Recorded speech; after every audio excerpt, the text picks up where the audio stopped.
From the Bob Mills Weather Center, meteorologist Stephen Nehrenz. As most of us are well aware, November has been a roller coaster month so far, and really it's not all that shocking for this to happen because this time of year we get further into fall. You know, cold fronts show up, but because of how the jet stream sets up, when those cold fronts come through, they're strong, but then it's kind of usually whiplash behind that front back into much warmer conditions, and then we just kind of repeat the process when the next strong cold front comes through. So as we look for what November has been so far, of course, you know, going back, we talked about this at the end of last month. It got very cold around Halloween, and then we thawed out since there. You know, back on just a few days back towards mid portions of last week, we had that record high of 86 back on the 8th of this month.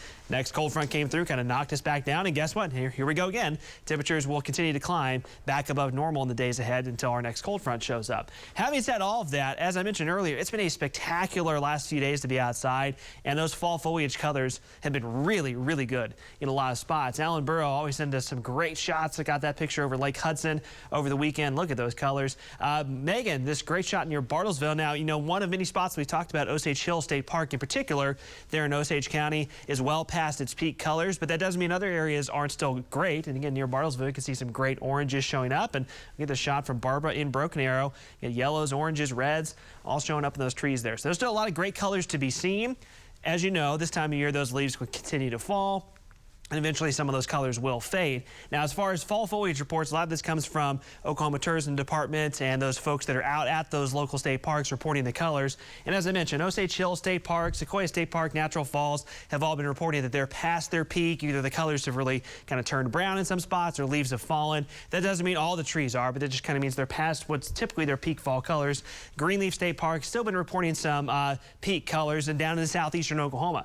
Now, a lot of folks headed down to Robbers Cave State Park and Talamina Drive over the weekend to see those colors. They're still reporting peak conditions, but that can turn pretty quickly. So the next few days, I would say probably still good to go see those colors. We'll see if that lasts all the way into next weekend. For folks trying to make maybe next weekend's drive to Talamina Drive, we'll see on that, and we'll get continued kind of new updates on these reports as we go through the weeks. All that being said, still some great colors to be seen as we look from Gathering Place here. Again, it's a mixed bag as we look to the north to see some greens, and then we've been seeing some more vibrant reds and yellows in other spots. Temperatures already near 70 degrees. We're climbing fast, even though the winds are kind of light and variable, dry air in place. It's going to be another mild afternoon ahead of us. Temperatures all across the state into the 60s, if not already 70 degrees around Stillwater and Bristow. And highs today, again, it's going to be upper 60s and low 70s, kind of depending on your location across eastern Oklahoma. But normal high is about 62. So we're going to be quite a ways above that. And really, that's going to be the trend for the next several days. As I mentioned earlier, there's more and more leaves piling up in those yards. The good news is the weather's going to cooperate from a wind standpoint. Today, tomorrow, Wednesday, winds are light, so they won't be blowing your leaves around too much. Thursday is probably the one day this week that's a different story. That's when south winds come kicking up a little bit out ahead of our next front that looks like it's going to push in here by Friday morning. As far as impactful weather goes, really nothing to be seen. There's a storm system producing a lot of rain across central, western, and southern Texas. That's going to send some cloud cover our way. That's probably about it. Now, early tomorrow morning, it would not be a complete shock to see one or two sprinkles showing up in extreme southeastern Oklahoma, but that's really not going to be impactful at all.